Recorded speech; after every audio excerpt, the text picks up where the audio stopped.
Hello everyone, আসসালামু আলাইকুম। আশা করি সবাই ভালো আছেন। আপনাদের মাঝে হাজির হয়েছি দেশি শোল মাছ নিয়ে। আমি কয়েক পিস শোল মাছ নিয়ে নিলাম। এখানে হলুদের গুঁড়ো, মরিচের গুঁড়ো, হালকা লবণ দিয়ে মাখিয়ে নিব।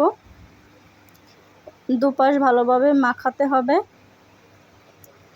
এটা মাখিয়ে নিলাম। শোল মাছটা খেতে অনেক সুস্বাদু। এদিকে আমি ফ্রাই প্যান গরম করে নিয়েছি তেল দিয়ে। এখন মাছগুলো এক এক করে দিয়ে দিব। শোল মাছটা হালকা করে ভেজে নিব।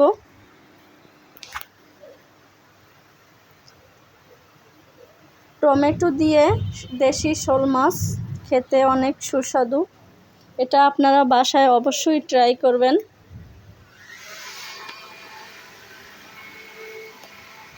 মাছগুলো এক পাশ হয়ে গিয়েছে, এখন অন্য পাশ দিয়ে দিব। দুপাশ আমি হালকা করে ভেজে নিয়েছি। এখন মাছগুলো উঠিয়ে নিব।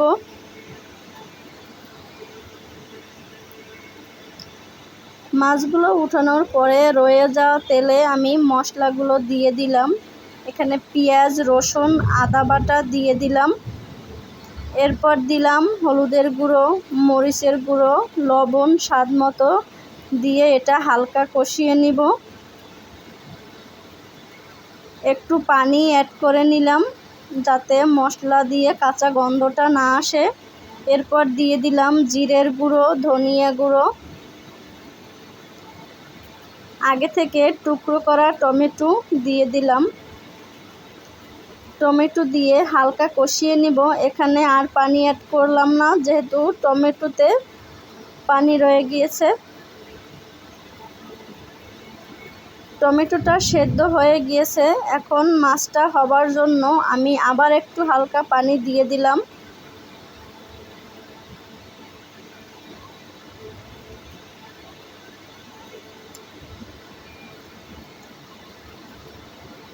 পানিটা হালকা একটু গরম হয়ে গেলে মাছগুলো দিয়ে দিব। এক এক করে মাছগুলো দিয়ে দিলাম। মাছটা সেদ্ধ হওয়ার জন্য একটু ওয়েট করতে হবে। এরপরে দিয়ে দিলাম 4টা কাঁচামরিচ। এখন দিয়ে দিব ধনিয়া পাতা। ধনিয়া পাতাটা দেওয়ার জন্য মাছের অন্য রকমের একটা টেস্ট আসে। এটা বাসায় অবশ্যই আপনারা ট্রাই করবেন। ভিডিওটি যদি আপনাদের ভালো লেগে থাকে তাহলে ফেসবুক পেজটি ফলো দিবেন এবং চ্যানেলটি সাবস্ক্রাইব করার অনুরোধ রইল।